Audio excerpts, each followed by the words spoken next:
بسم اللہ الرحمن الرحیم وبہ نستعین سبحانک لا علم لنا الا ما علمتنا انک انت العلیم الحکیم رب اشرح لی صدری ویسر لی امری واحلل عقدۃ من لسانی یفقہوا قولی رب اغفر وارحم انت خیر الراحمین رب زدنی علما۔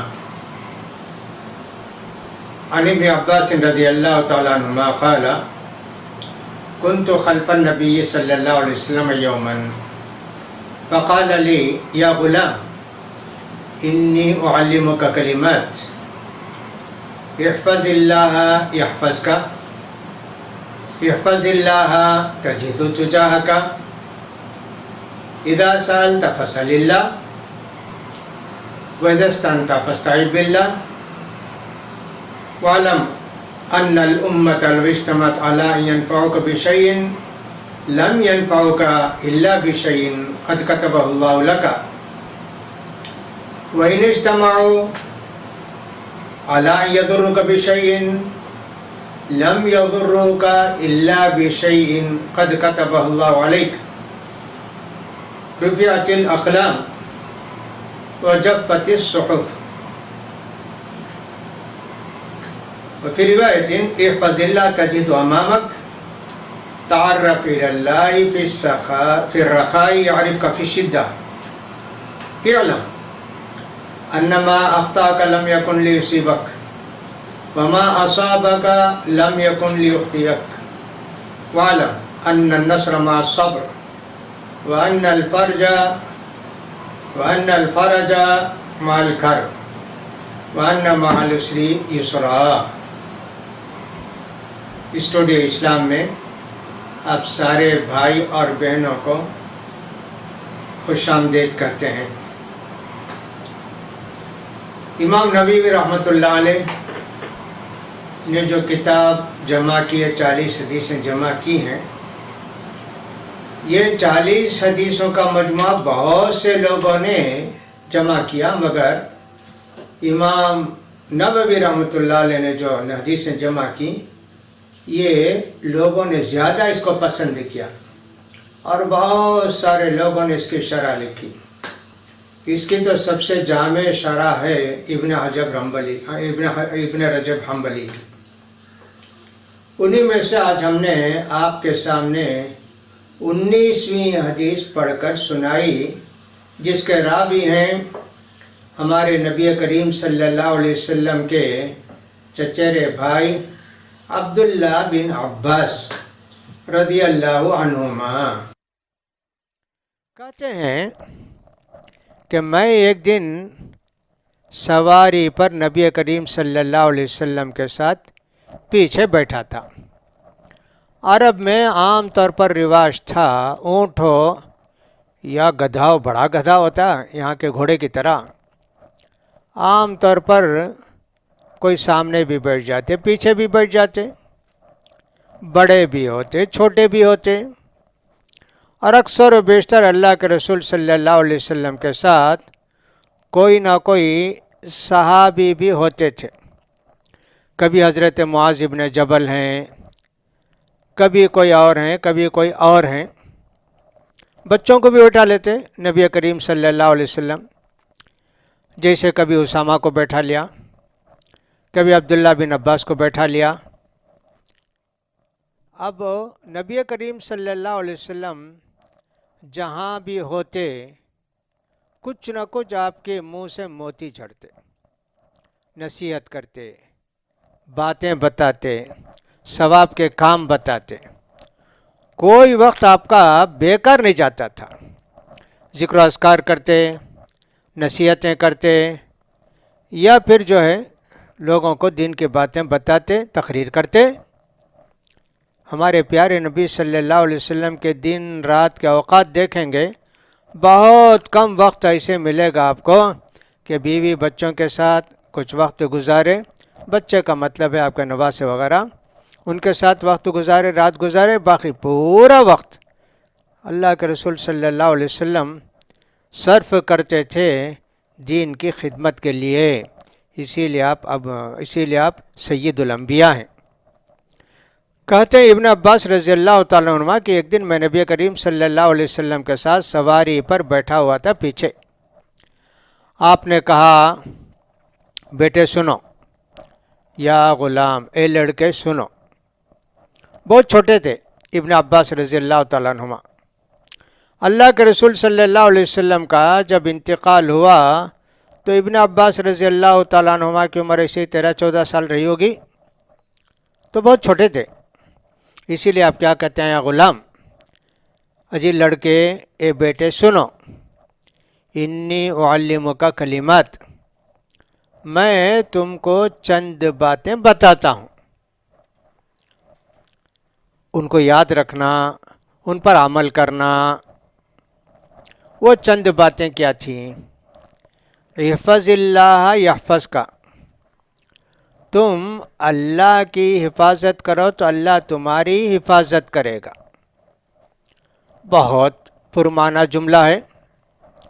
اللہ کی کوئی حفاظت کرے گا؟ سب کی حفاظت تو اللہ کرتا ہے نا. یہاں اللہ کی حفاظت کرو کا مطلب یہ ہے کہ اللہ کے دین کی حفاظت کرو، اللہ کی باتوں کی حفاظت کرو، اللہ کی باتوں پر عمل کرو، اللہ کے احکام کو اپناؤ، اللہ نے جن چیزوں سے منع کیا ان سے رک جاؤ. یہ مطلب ہے اللہ کی حفاظت کرنے کا. احفظ اللہ، تم اللہ کی حفاظت کرو. یحفظک اللہ، اللہ تمہاری حفاظت کرے گا. ظاہر بات ہے اللہ کا وعدہ اپنے متقی بندوں کے ساتھ قرآن میں بہت ہے. ان اللہ مع المتقین واللہ ولی المتقین. بہت وعدے اللہ کے، اللہ متقیوں کے ساتھ ہے.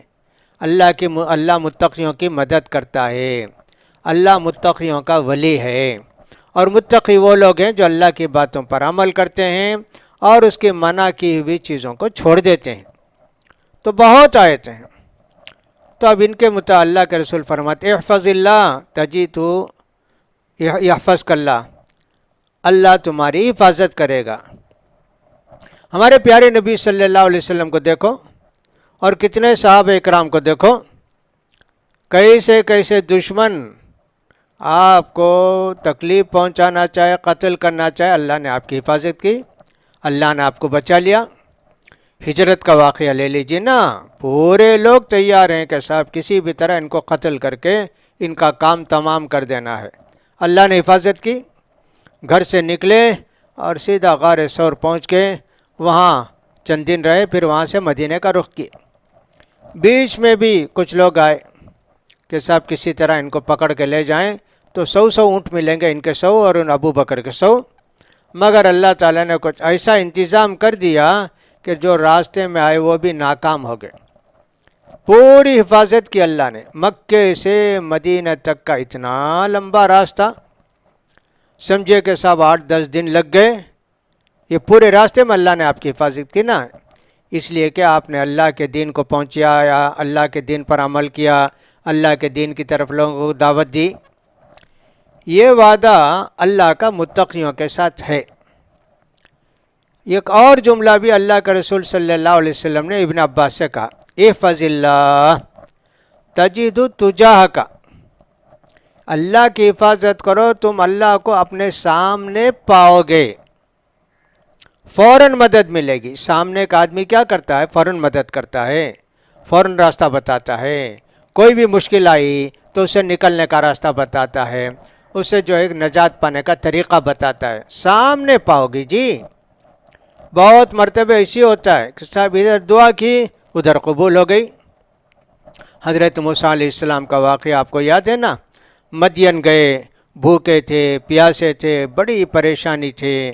ربی انی لما انزلت الی من خیر فقیر، اللہ جو کچھ کھانا دے دے، کچھ دے دے تو میں بہت سخت محتاج ہوں نا اللہ. فوراً حضرت شعیب علیہ السلام کی لڑکی آئی، بلا کے لے گئی، کھانا کھائے، روٹی بھی مل گئی، بیوی بھی مل گئی. ماشاء اللہ. یہ ہوتا ہے کہ اللہ کی حفاظت کرو گے تو اللہ کو اپنے سامنے پاؤ گے، یعنی اللہ تمہاری فوراً مدد کرے گا. اگر تاخیر ہوتی ہے تو اللہ برداشت کرنے کی بھی توفیق دے گا.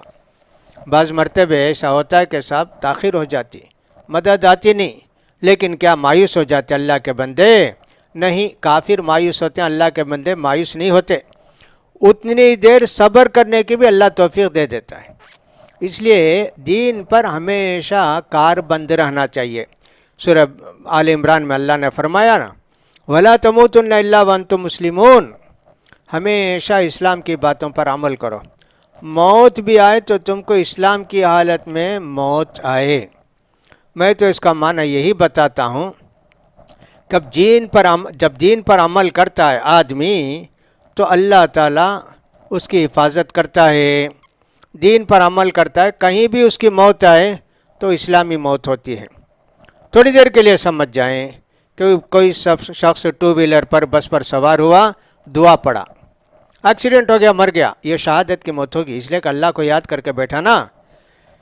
میں تو یہاں تک کہوں گا کہ کوئی آدمی دعا پڑھ کے لیٹرین کے اندر گیا، لیٹرین میں مر گیا، یہ نہیں سمجھنا کہ صاحب بڑی خراب موت جی، لیٹرین میں مر گیا، بہت گندا آدمی تھا۔ نہیں، دعا پڑھ کے گیا نا، لیٹرین میں بھی مرا تو اس کا بھی مرتبہ ہے۔ اس لیے ہمیشہ اللہ کے ساتھ رہو، ہمیشہ اللہ کو یاد کرو۔ تو لہٰذا آدمی گھر سے نکلتا ہے دعا پڑھ کے نکلتا ہے، سواری پر بیٹھتا ہے تو دعا پڑھ کے بیٹھتا ہے۔ یہ سب کیا ہے؟ اللہ کے ساتھ ہم زندگی گزار رہے ہیں۔ وہی اللہ کے رسول فرماتے ہیں، اللہ کو یاد کرو تو اللہ کو تم اپنے سامنے پاؤ گے۔ اب اس کے بعد اور بھی اہم بات، توحید کی بات، توحید کی جڑ، اذا سألت فاسأل اللہ، کچھ بھی مانگنا ہو تو اللہ سے مانگو جی، دلائے گا اللہ، کسی سے بھی دلائے گا۔ اذا سألت فاسأل اللہ، اب اللہ سے سوال کرو، ہدایت کا سوال کرو۔ گھر میں کوئی چیز نہیں ہے، تم کو ضرورت ہے، اللہ سے مانگو۔ ہمارے پیارے نبی تو فرماتے ہیں بھئی چپل کی پٹی ٹوٹ جائے تو اللہ سے مانگو جی، نمک نہیں ہے تو اللہ سے مانگو، اللہ کہیں نہ کہیں سے تمہارا انتظام کرے گا۔ ہر چیز میں ہم کو اللہ کا محتاج، اللہ کا فقیر ہونا چاہیے، اللہ کا بھکاری ہونا چاہیے، ہمیشہ اللہ سے مانگتے رہنا چاہیے۔ مانگنے کی بہت ساری چیزیں ہیں جی، ایاک نعبد و ایاک نستعین۔ دیکھو بندہ مومن ہمیشہ اللہ کی عبادت کر کے اللہ سے مدد مانگتا ہے۔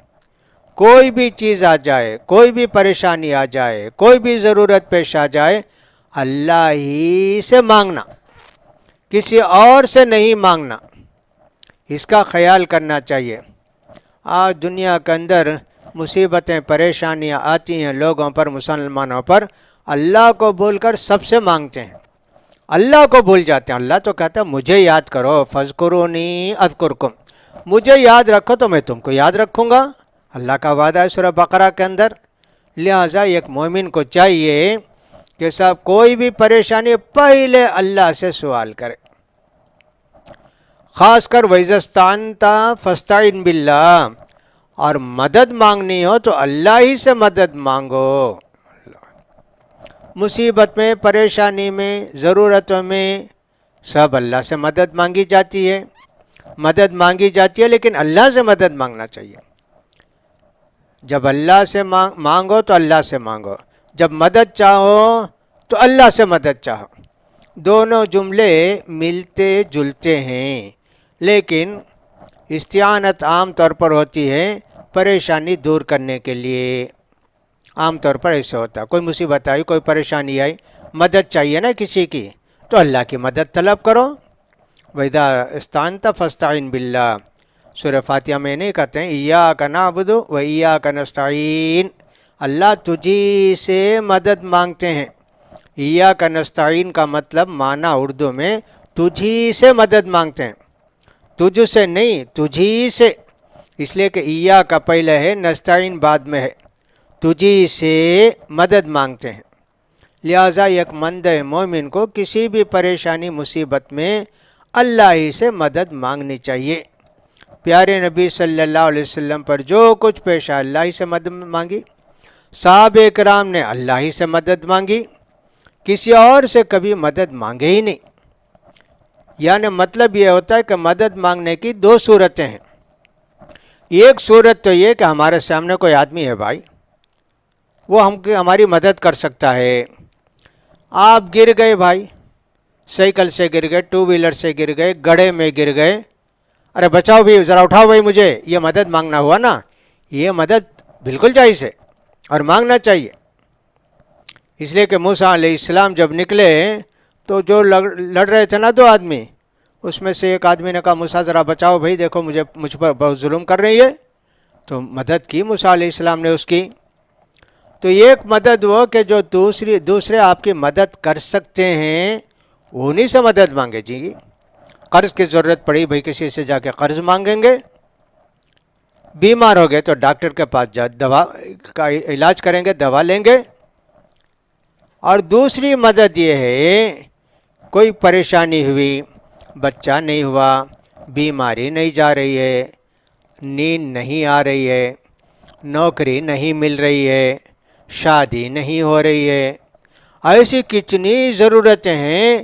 یہ مدد سوا اللہ کے کوئی نہیں کر سکتا نا. غیبی مدد، غیبی مدد تو یہ اللہ ہی سے مانگنا ہے.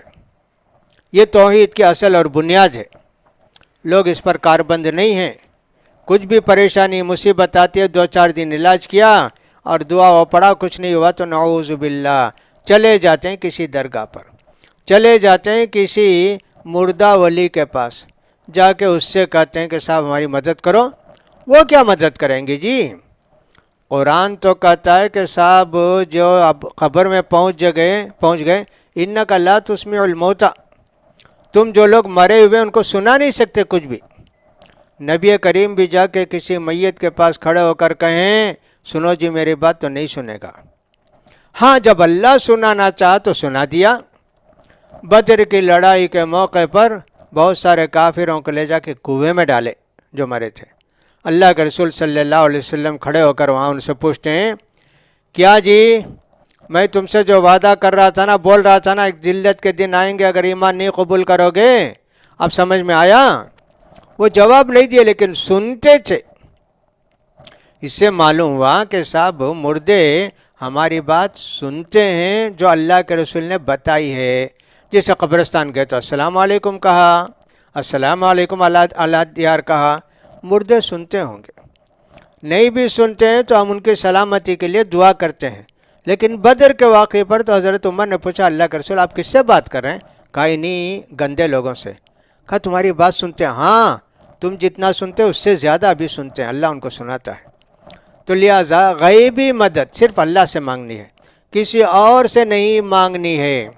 اسی میں موت بھی آ جائے گی، مرتے مرتے بھی مانگتے مانگتے مرے گا، مانگتے مانگتے مر جائے گا، صرف اللہ سے مانگے گا، کسی اور سے نہیں مانگے گا. یہ مومن کی شان ہے.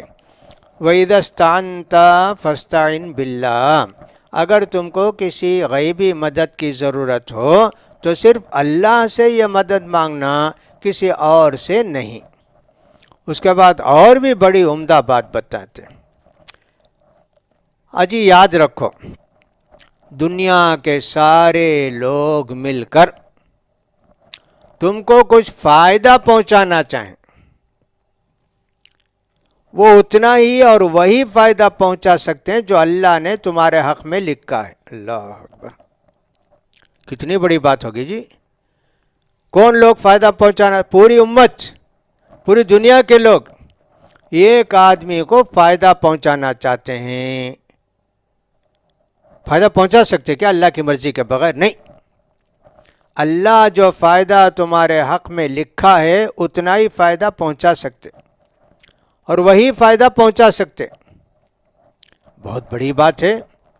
اگر اس پر ہمارا ایمان ہو جائے ہم بے نیازی کی زندگی گزاریں گے، سارا بھروسہ اللہ پر ہوگا. یہ حدیث ہے ترمذی کے اندر کہ نبی کریم صلی اللہ علیہ وسلم فرماتے ہیں اللہ کہتا ہے یا ابن آدم، اے آدم کے بیٹے، اے انسان، تفرغ لعبادتی، میری عبادت کے لیے ٹائم نکال، فارغ ہو جا. جو کچھ ہماری ضرورت کا، کام کاج کا، بیوی بچوں کے ساتھ گزارنے کا وقت سب بچتا ہے تو وہ وقت اللہ کی عبادت میں گزارے نا، اللہ کے لیے دیں گے نا. تو کہتے کیا ہیں اللہ تعالیٰ، اے ابن آدم، اے انسان سن، میرے لیے ٹائم نکال، میری عبادت کے لیے فارغ ہو جا، میں 2 وعدے کرتا ہوں۔ یہ کہ میں تم کو بے نیاز کر دوں گا، جو بھی ضرورت ہو کہ اللہ کہیں نہ کہیں سے پوری کرے گا، یہ اللہ کا وعدہ ہے۔ جہاں بھی جو بھی ضرورت ہوگی اللہ اس کی پوری کرے گا، اس کو پوری کرے گا، بے نیاز، بادشاہ ہو، فلاں ہو فلاں ہو۔ ہمارے جو سلف صالحین تھے ان کا یہی عالم تھا، کبھی جا کے بادشاہ کے دربار میں پیسہ نہیں لیا، وظیفہ نہیں لیا، بلکہ بادشاہ نے، خلیفہ نے بھیجا، قبول نہیں کیا، کہا نہیں بھائی ہم نہیں لیں گے۔ پتہ نہیں حلال کا مال تھا، حرام کا مال تھا، کیا تھا۔ امام احمد بن حنبل رحمۃ اللہ کتنی مرتبہ کوشش کی گئی حکومت کی طرف سے قاضی بن جائیں، عہدہ قبول کریں، ان کو تنخواہ دی جائے حکومت سے، نہیں مانے۔ مدد لا کے پیش کیا، کبھی 1 لاکھ روپیہ لا کے پیش، کہا نہیں صاحب مجھے نہیں چاہیے، میرے پاس ہے۔ دیکھو اللہ نے یہ کہا کہ تمہارے دل کو بے نیاز کر دوں گا نا، اس کی مثالیں آپ تاریخ میں بہت دیکھیں گے۔ اور فرمایا اللہ نے تم اگر عبادت کے لیے ٹائم دو گا، اسد فقرہ کا، تمہاری محتاجی دور کر دوں گا میں۔ اللہ اکبر، کتنے واقعات ہیں کہ انسان کتنا محتاج ہوتا ہے، اللہ اس کی محتاجی کو دور کر دیتا ہے، اللہ اس کے فقر و فاقے کو دور کر دیتا ہے۔ ہم نے بہت پہلے یہ کتاب جو مفید الطالبین عربی کی کتاب ہے، اور وہ صاحب ایک آدمی نے، انڈین نے ہی جمع کر کے لکھا ہے، اس کے اندر ایک واقعہ پڑھے ہم لوگ۔ ایک آدمی کو جو محدث تھے، دیندار تھے، بڑے عالم صاحب رہے ہوں گے، بہت سخت بھوک لگی، کچھ نہیں گھر میں۔ آپ اندازہ کیجئے گھروں کا، ہمارے ہاں تو آج دیکھیں گے گھر کے اندر کہ اگر 10-20 آدمی بھی آ گئے تو اتنا چاول ہے، دال ہے، اور سب مسالہ ہے، مرچ ہے، تیل ہے، انڈا ہے، فلاں ہے۔ 10 آدمی 20 آدمی آئے تو بھی کوئی پریشانی نہیں جی۔ اس زمانے میں دیکھ کہ ایک کھجور بھی نہیں، کیا رہا ہوگا جی گھر میں؟ وہ گھر تھا، بس ٹاٹ تھا، تھیلا تھا، کچھ بھی تھا، بچھا کے سو گئے، گھر اتنا ہی جی۔ ہاں پانی رہا ہوگا پینے کے لیے، وضو کرنے کے لیے۔ اب ان کو بہت بھوک لگی، بہت پریشان ہوئے کہ کیا کریں۔ اب مانگنے کی عادت نہیں، مانگتے تو مل جاتا، لیکن مانگتے نہیں تھے بھائی۔ انہوں نے کہا کچھ لکھ دیں، لکھ کر اس کو بیچیں سویرے۔ اس زمانے کے اندر پریس وغیرہ تو نہیں تھا نا، لکھتے ہاتھ سے، لکھ کے لے جا کے مارکیٹ میں بیچ دیتے ہو، کاغذ ایسے تھا۔ چراغ جلائے، لکھنے بیٹھے۔ اب تھوڑی دیر کے بعد 2 چوہے آئے، ان کو پریشان کر رہے ہیں، لکھنا چاہتے ہیں، کبھی ان کے ہاتھ سے گزرتا، کبھی فلاں کرتا۔ دیکھتے دیکھتے انہوں کے پاس ایک چھوٹا پیالہ تھا، کٹوری تھی نا، ایک چوہے کے اوپر بند کر دیا۔ اب ایک چوہا بہت پریشان، وہ کٹوری کے اوپر چڑھتا، اچھلتا، کودتا، ان کے پاس آتا، خاموش لکھ رہے ہیں۔ گیا وہ چوہا، جا کے ایک اشرفی لے کر آیا منہ میں، یہ رکھ لیے، لے کر لا کے ان کے پاس رکھ دیا۔ اب پھر وہ کٹورے کے پاس اچھلتا، کودتا، فلاں کرتا۔ انہوں نے کہا کہ صاحب نہیں، ابھی دیکھیں گے کیا ہے۔ پھر گیا جی، جا کے ایک اور اشرفی لے کر آیا، ان کے پاس رکھ دیا۔ انہوں نے کہا اچھا ہے، اس کے پاس خزانہ ہے، اس کے پاس۔ پھر اس کے بعد انہوں نے کھولا نہیں اس کو، پھر گیا اور ایک اشرفی لے کر آیا، 3 اشرفی، اللہ اکبر۔ چوہا جی پکڑ کے لیا اپنے منہ سے، ان کے پاس رکھ دیا، کہا اچھا اچھا جتنا خزانہ ہے سب نکال لیں بھائی۔ اب پھر گیا چوہا، وہ جا کے خالی منہ آیا۔ انہوں نے کہا خزانہ ختم اس کا، کٹوری اٹھا دیا، اور وہ چوہا دونوں مل کر اچھلتے کودتے خوشی سے بھاگے۔ دیکھو اللہ تعالیٰ نے ضرورت کیسے پوری کی۔ ایک چوہے کے ذریعے ان کو اتنی بڑی دولت مل گئی، سونا مل گیا، کھانے پینے کے لیے سب انتظام ہو گیا۔ یہ اللہ کا وعدہ ہے، اگر تم مجھے ٹائم دو گے تو میں تمہاری محتاجی کو دور کروں گا، تمہارے فقر و فاقے کو دور کروں گا، اور تم کو بے نیاز رکھوں گا۔ الحمدللہ ہمارے سلف صالحین کی یہی تاریخ ہے، آپ پڑھیں گے تو حیران ہو جائیں گے کہ ہمارے سلف صالحین کے اندر کتنی غیرت تھی، نہ مانگتے تھے نہ ہاتھ پھیلاتے تھے، ذرا بھی شک و شبہ ہو جائے کسی کے مال میں اس کو لیتے بھی نہیں تھے۔ تو فرماتے ہیں اللہ کے پیارے رسول صلی اللہ علیہ وسلم، سمجھ لو جی دنیا کے سارے لوگ مل کر تم کو فائدہ پہنچانا چاہیں، بشیء تھوڑا نہیں، اللہ نے جو فائدہ لکھا ہے اتنا ہی پہنچا سکتے، اس سے زیادہ نہیں۔ 10 روپیہ لکھا اللہ نے تمہاری قسمت میں، سب مل کر 10 روپیہ ہی دیں گے۔ مسجد کے سامنے بھکاری بیٹھ گیا جی، ہاں جھولی پھیلا کے بیٹھا بیٹھا مانگا مانگا، پورے نمازی ختم ہو گئے، جھولی تلاش کیا تو معلومات 10 روپے ملے، اللہ اتنا ہی لکھا تھا۔ اور دوسرا بھکاری آیا، جب نمازی نکل رہے تھے بس کھڑا رہا، اس کے بعد لوگ دیتے گئے، تھوڑی دیر میں جھولی میں دیکھا، او صاحب 90 روپے 80 روپے جمع ہے، اللہ نے اس کے لیے 10 لکھا، اس کے لیے 80 90 لکھا۔ یہ ہے اللہ کی قدرت، تو اس پر ہمارا یقین ہونا چاہیے۔ پھر اللہ کے رسول صلی اللہ علیہ وسلم دوسری بات بھی فرماتے ہیں، یہ بھی سمجھ لو دنیا کے سارے لوگ مل کے تم کو نقصان پہنچانا چاہیں، تم کو تکلیف دینا چاہیں، کر سکتے کیا؟ نہیں، اتنا ہی نقصان پہنچا سکتے ہیں، اتنی ہی تکلیف پہنچا سکتے ہیں جتنا اللہ نے لکھا ہے۔ اللہ اکبر، دیکھو کتنی بڑی بات ہے۔ میں تو کبھی کبھی ایسا ہوتا ہے کہ سوتے وقت مچھر آتا ہے، مچھر مارنے کے لیے کتنی محنت کرتے ہیں، نہیں مرتا، وہ ادھر اڑتا ادھر اڑتا، ہم تھک جاتے، مچھر تھکتا ہی نہیں۔ اللہ نے اس کی موت نہیں لکھی جی، مچھر کی موت بھی اللہ نے لکھی ہے، جب یہ بچ کر گیا۔ اگر مچھر کی زندگی ختم ہو جاتی، ہاتھ میں مل جاتا اور سب اس کو مل دیتے، مسل دیتے، نہیں ہوا نا۔ تو اللہ کا فیصلہ چونٹی ہو کہ مکھی ہو کہ پرندہ ہو، سب کے لیے اللہ کا فیصلہ ہے۔ ویسے ہمارے لیے بھی اللہ کا فیصلہ ہے کہ جب تک اللہ نہیں چاہے گا دنیا کے سارے لوگ مل کر بھی ہم کو نقصان نہیں پہنچا سکتے۔ اس پر اتنا یقین ہو جائے، ایمان ہو جائے، اللہ اکبر، اس کو ہی کہتے ہیں تقدیر پر ایمان لانا۔ جو کچھ ہے اللہ نے لکھ دیا، اتنا ہی ہوگا، ویسا ہی ہوگا، اسی وقت ہوگا، اس میں آگے پیچھے بھی نہیں، کم زیادہ بھی نہیں، صحیح کو غلط، غلط کو صحیح بھی نہیں جی۔ یہ ہے تقدیر۔ تقدیر پر ایمان لانا گویا ایمان کا جز ہے جی، اور ایمان کا ایک طرح سے بہت بڑا اس کے اندر حصہ ہے، اس کو کہتے ہیں تقدیر۔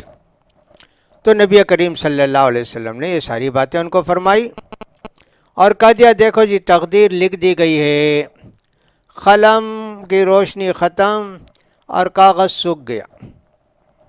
جب آدمی کوئی چیز لکھتا ہے مٹانے کے تو جلدی سے اٹھا کے مٹا دیتے ہیں نا، اب نہیں، یہاں تو ساری تقدیر لکھ دی گئی آدمی کی اور اس کے ساتھ حوالے کر دی گئی۔ وَأَلْزَمْنَاهُ طَائِرَهُ فِي عُنُقِهِ، قرآن میں کہتا ہے ہم نے اس کی تقدیر اس کے گردن میں باندھ دی، جو کچھ پیش آنے والا ہے پوری چیزیں اللہ نے ہمارے لیے لکھ دی ہیں۔ لہٰذا تم کو اتنا ایمان ہونا چاہیے۔ اب صحابہ کرام کوئی بات سنیں گے تو اس میں شک تھوڑی ہوگا ان کو۔ ابن عباس رضی اللہ تعالیٰ عنہما سے یہ ساری باتیں نبی کریم صلی اللہ علیہ وسلم نے فرمائی۔ ترمذی کی روایت کے اندر اور بھی کچھ کچھ الفاظ ہیں، اس کے اندر فرماتے ہیں احفظ اللہ تجد تجاہک، تم اللہ کی حفاظت کرو گے، اللہ کے دین پر عمل کرو گے تو اللہ کو اپنے سامنے پاؤ گے۔ اس کی تشریح ہم نے کر دی۔ اب اس کے بعد تعارف فی اللہ فی الرخاء یعرف کا فی الشدہ، خوشحالی میں، فارغ البالی میں، فارغ اوقات میں اللہ کو یاد کرتے رہو، اپنے آپ کو اللہ کا غلام بنا کے رکھو، مصیبت آئے گی تو اللہ تعالیٰ تمہاری مدد کرے گا۔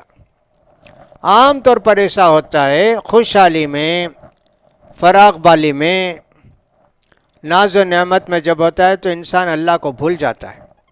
نہیں، مومن بندہ تو خوشحالی میں بھی بدحالی میں بھی اللہ کو یاد کرتا ہے، اللہ کے بندوں کا حق ادا کرتا ہے، عبادت میں کوئی کمی نہیں آتی۔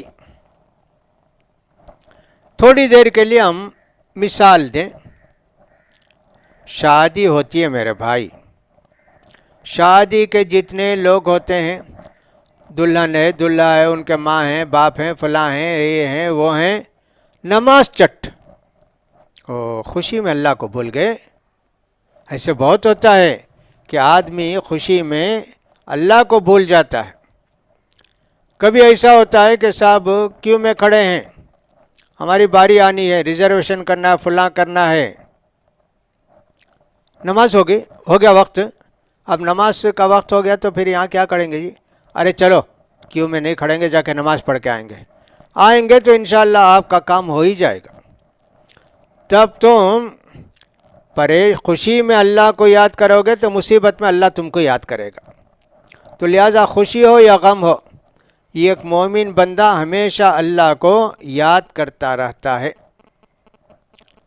وَالذَّاكِرِينَ اللَّهَ كَثِيرًا وَالذَّاكِرَاتِ، اللہ کو خوب یاد کرنے والے بندے، اللہ کو خوب یاد کرنے والی بندیاں، اللہ نے ان کے لیے جنت تیار کر کے رکھی ہے۔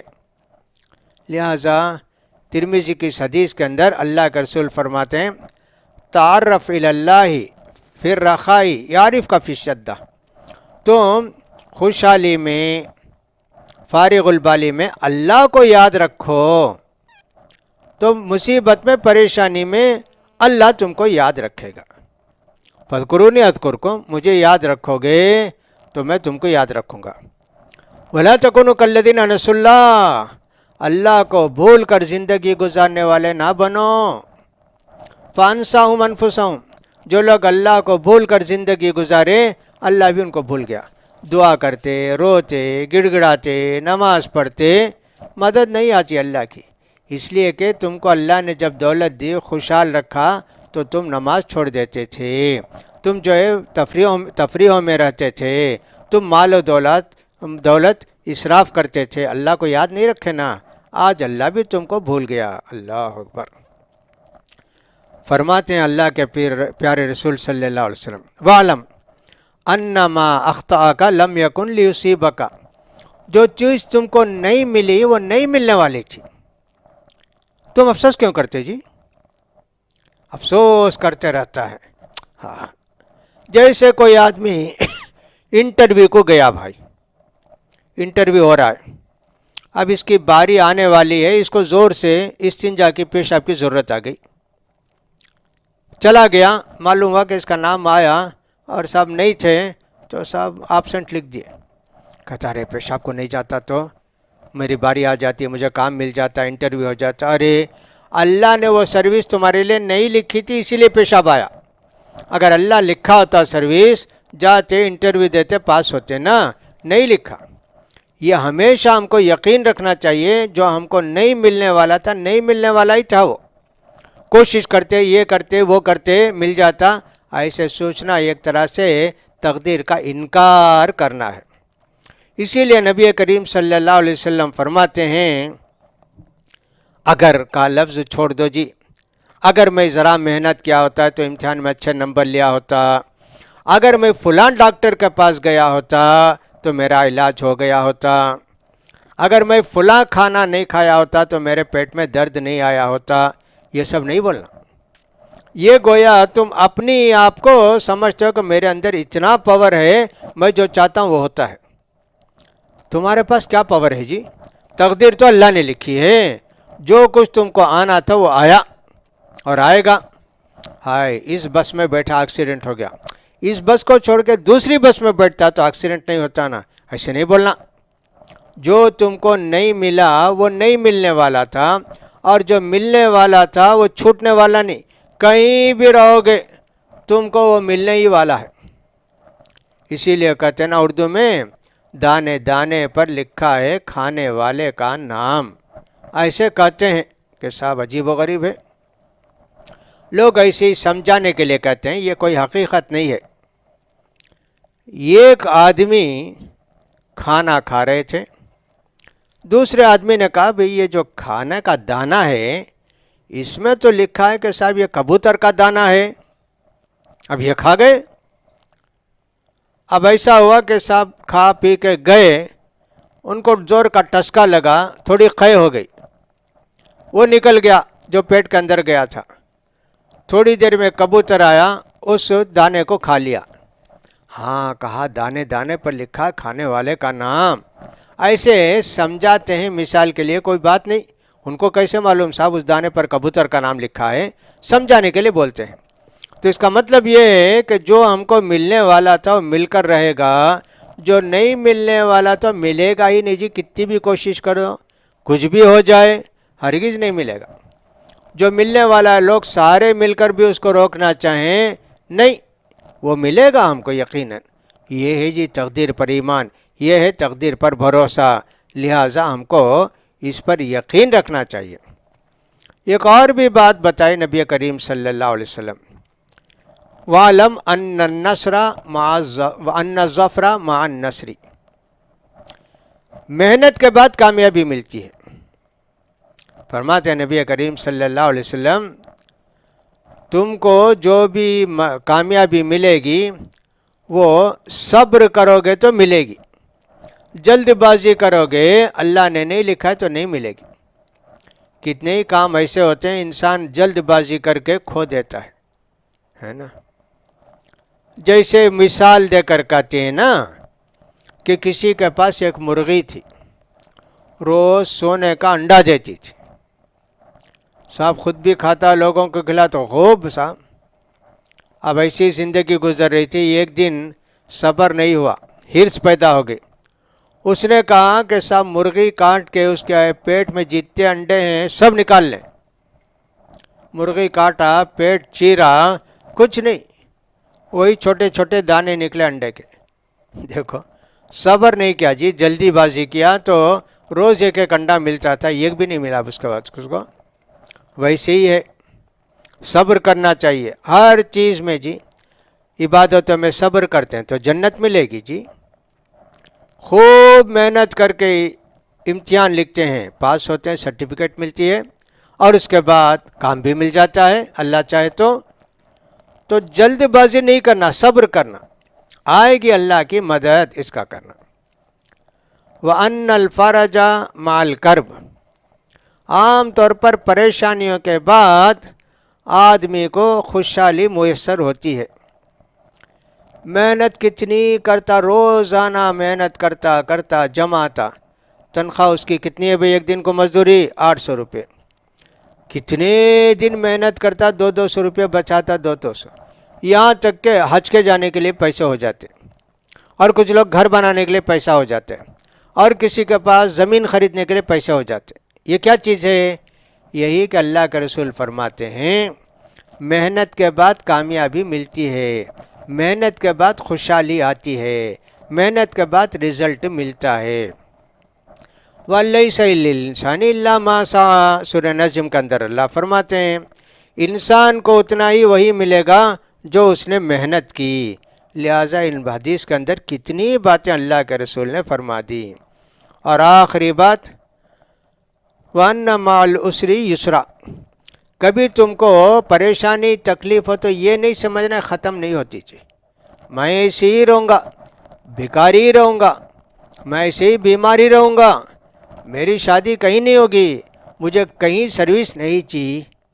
اللہ تعالیٰ تنگی کے بعد تم کو خوشحالی لاتا ہے، تنگی کے بعد اللہ تعالیٰ تمہاری مدد کرتا ہے، لہٰذا انسان کو اس کا بھی یقین ہونا چاہیے۔ لہٰذا نبی کریم صلی اللہ علیہ وسلم نے اس حدیث کے اندر بہت ساری باتیں بتا دیں، ان کا ہم کو خیال کرنا چاہیے۔ تو سورہ علم نشرح ہے نا قرآن کے اندر، وہ بھی یہی نا ہے، ان مع العسر یسرا، پریشانی کے بعد تم کو جو ہے خوشحالی آئے، تم پریشانی تمہاری دور ہوگی۔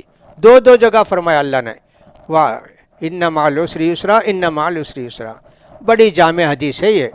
اس کے اندر گویا تقدیر کی ساری باتیں اور زندگی گزارنے کے ساری طریقے بتا دیے گئے، لہٰذا ہم کو چاہیے کہ ان باتوں کا خیال کریں۔ اللہ توفیق دے۔ وآخر دعوانا ان الحمدللہ رب العالمین۔